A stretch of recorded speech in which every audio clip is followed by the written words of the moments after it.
आज मैं आप लोगों को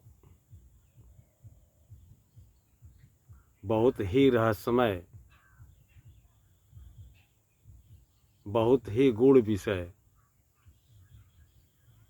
पर चर्चा करूंगा कि मनुष्य बूढ़ा क्यों होता है। क्या बुढ़ापे को नियंत्रित किया जा सकता है? बुढ़ापे को रोका जा सकता है? रोका जा सकता है। हमारे ऋषियों ने उस विद्या को, उस तकनीक को खोज निकाला था। आज भी हमारे ऋषि बहुत से जो हजारों हजारों सालों से जिंदा हैं,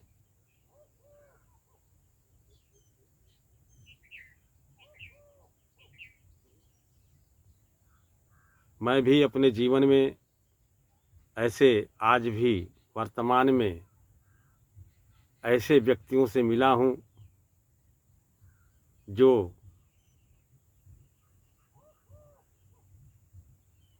1000 साल से 500 साल से 200 साल तक 300 साल तक जिंदा रहे और आज भी हैं। मैं जब तंत्र की खोज में हिमालय के पहाड़ों पर निकला था तो ऐसे सिद्ध योगियों से मेरी मुलाकात हुई और ऐसे लोगों ने मुझे रहस्य जो बताया, ये चौंकाने वाली बात थी।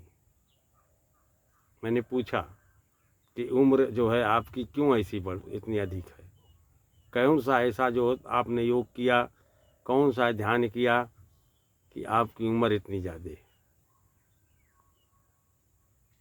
तो उन्होंने रहस्य को बताया। मैं आप लोगों को यह रहस्य आज ज़रूर बताऊंगा।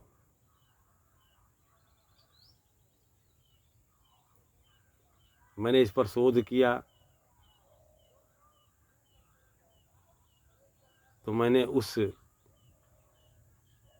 स्थिति में पहुंचा कि वास्तविक रूप से यह जीवन जो बुढ़ापा है उसे नियंत्रित किया जा सकता है।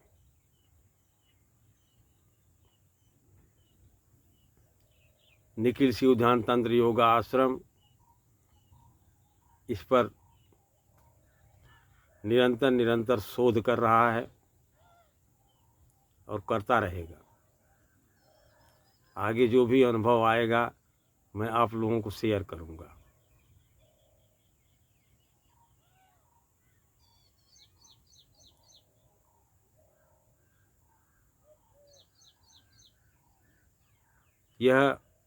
यह बुढ़ापा आपके अंदर कैसे आती है, क्यों आती है, उसका मूल कारण, सबसे बड़ा कारण है कि हम सांस जो ले रहे हैं वो ठीक ढंग से नहीं ले रहे हैं। ये मनुष्य के बुढ़ापा आने का सबसे बड़ा कारण है कि इसमें ही जो है गड़बड़ी है।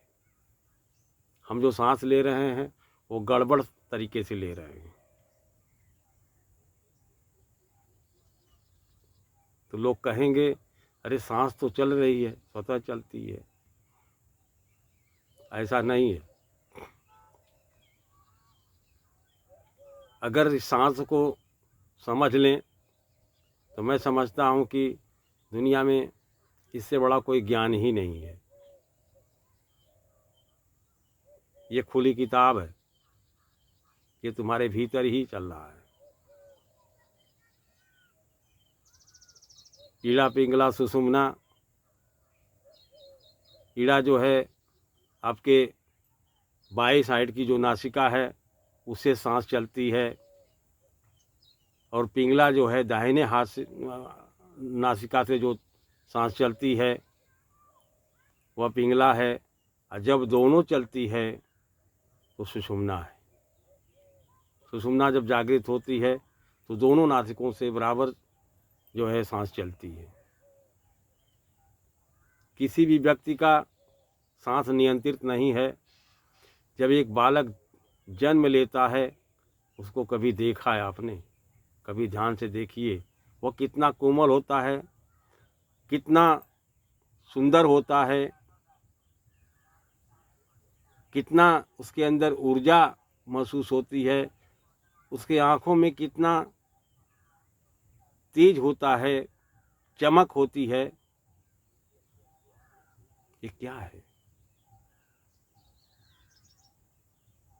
लेकिन जैसे जैसे उसकी उम्र आगे बढ़ती है, वैसे वैसे उसके सांसों का जो नेचुरल जो तरीका होता है वह धीरे धीरे डिस्टर्ब होता है। उसी सांस के डिस्टर्ब होने के कारण हम आज रोग से ग्रसित हैं, असाध्य रोगों से ग्रसित हो रहे हैं। इसका मूल कारण है, मैं जड़ की बात कर रहा हूँ, ये हार्ट, शुगर, कैंसर, जितने भी असाध्य रोग हैं, मैं आप लोगों को बताना चाहता हूँ। इसका मूल कारण है कि आपकी जो है ये दोनों नासिकाओं से, छिद्रों से जो सांसें चल रही हैं वह नियंत्रित नहीं है, वो सिस्टम में नहीं है, प्रकृति के सिस्टम से नहीं चल रही हैं। आपका रहन सहन, खान पान, आपके विचार, आपकी सोच के कारण ये डिस्टर्ब हो जाते हैं। जिस दिन इस ज्ञान को दुनिया समझ लेगी, दुनिया कुछ और बन जाएगी। हमारे ऋषियों ने इस ज्ञान को समझा था, शोध किया था इस पर, अब करके बताया कि कोई भी व्यक्ति बुढ़ापे को नियंत्रित कर सकता है। ये बुढ़ापा क्यों आती है कि हम जैसे जैसे सांस लेते हैं, जीवन भर वर्षों वर्षों से सांस जो है उसका सिस्टम गड़बड़ होने लगता है, पूर्ण रूप से हम सांस नहीं ले पाते, पूरा ऑक्सीजन हमारे शरीर में नहीं जाता, जिसके कारण हमारी कोशिकाएं मरने लगती हैं। वह धीरे धीरे धीरे धीरे धीरे धीरे धीरे धीरे वह उनकी संख्या बढ़ती जाती है और बुढ़ापा घेर लेता है। यदि आप उसका मूल कारण है कि हम होश पूर्वक सांस नहीं लेते, कभी हमने इस सांस की आती जाती क्रियाओं को कभी हमने ध्यान ही नहीं दिया, कभी इस पर हमने चिंतन ही नहीं किया। इसलिए आज मैं आप लोगों को बताऊंगा इस सांस को कैसे नियंत्रित किया जाए, कैसे इसका बैलेंस नियंत्रित किया जाए। यही बैलेंस बिगड़ने के कारण तुम्हारे जीवन में सारी अशांति आती है, सारे दुख सुख आते हैं, सारे रोग आते हैं, बुढ़ापा भी आती है, एक दिन मृत्यु हो जाती है। तो मैं आप लोगों को होश पूर्वक जीने का तरीका बताऊंगा, क्योंकि आपके अंदर ही जो विचार, जो भी घटनाएं आपके अंदर जो सांस चल रही है, इस सांस के चलने का तरीके से ही जो है आपके जीवन के व्यक्तित्व में परिवर्तन आता है, आपके चेहरे में परिवर्तन आता है, शरीर में परिवर्तन आता है, स्वस्थ आपका बिगड़ने लगता है। आदमी जब क्रोधित होता है उसकी सांसें बड़ी तेजी से चलती हैं, पिंगला नाड़ी उसकी ज़्यादा सक्रिय हो जाती है। तो क्रोध जब भी आता है आप चेक कर सकते हो। जब आपके अंदर परम शांति होती है, जब शांत आप होते हैं, मन शांत होता है, तो आपकी इड़ा नाड़ी सक्रिय रहती है। इससे साबित होता है कि हम अगर इसको समझ लें तो अपने मन विचार को हम नियंत्रित कर सकते हैं। और जब सांस को नियंत्रित कर लेते हैं तो हमारे शरीर पर इसका प्रभाव पड़ता है और हम निरोग हो जाते हैं। मैं आगे और वीडियो में विषय जो है मैं उसी बात करूंगा। आज ये बहुत बड़ा विषय है ये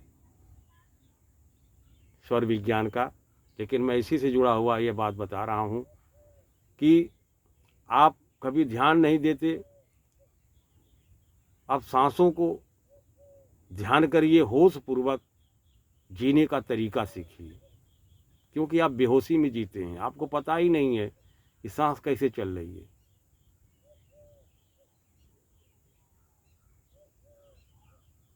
आप हार्ट के मरीज हो गए, आपको पता ही नहीं है क्यों हो गए।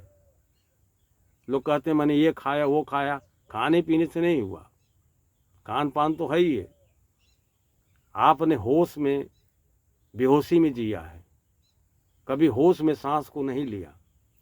आज मैं चैलेंज करता हूँ कि आधे घंटे भी अगर होश पूर्वक सांस पर ध्यान कर दें तो आपके जीवन में ज़बरदस्त परिवर्तन आ जाएगा। जो सांस चल रही है, आ रही जा रही है, उस पर ध्यान करें। ध्यान करते करते एक दिन जब आप शून्य में पहुंच जाओगे, मौन में पहुंच जाओगे, तो यह सुषुम्ना भी तुम्हारी चलनी शुरू हो जाती है। अब जितना देर सुषुम्ना चलती है, इस योग के माध्यम से, इस होश पूर्वक साधने से, तो सुषुम्ना जितना देर चलती है, आप जो है उतना ही तुम ऊर्जा से भर जाते हो, ऊर्जावान हो जाते हो। सारी कोशिकाएं आपकी सक्रिय हो जाती हैं। जो मरी हुई कोशिकाएं हैं वो भी जिंदी होने लगती हैं, और बुढ़ापा स्वतः अपने आप जो है, और रोग अपने आप ही समाप्त होने लगता है। क्योंकि यह बहुत सूक्ष्म विषय है। मैं पूर्ण रूप से आप लोगों को वीडियो के माध्यम से तो नहीं बता सकता, ये क्योंकि ये प्रैक्टिकल है, ये प्रैक्टिकल ज्ञान है। मेरे पास जो भी लोग आते हैं मैं उनको बताने का प्रयास करता हूँ। लेकिन मैं आप लोगों को यह बताना चाहता हूँ कि जिस दिन होश पूर्वक आप सांस पर ध्यान करेंगे, अपने होश को साधेंगे, उतना ही आपके अंदर ऊर्जा का विस्तार होगा, चेतना का विस्तार होगा, प्राण ऊर्जा का विस्तार होगा। उसी से आपके अंदर सारी कोशिकाएं जागृत होने लगेंगी। आप भी हजारों साल तक जिंदा रह सकते हो, रोग से रहित रह सकते हो, चिंता से रहित हो सकते हो। तुम्हारे अंदर परम शांति आ सकती है। तुम स्वयं को जान जाते हो। इस साधना का यही रहस्य है।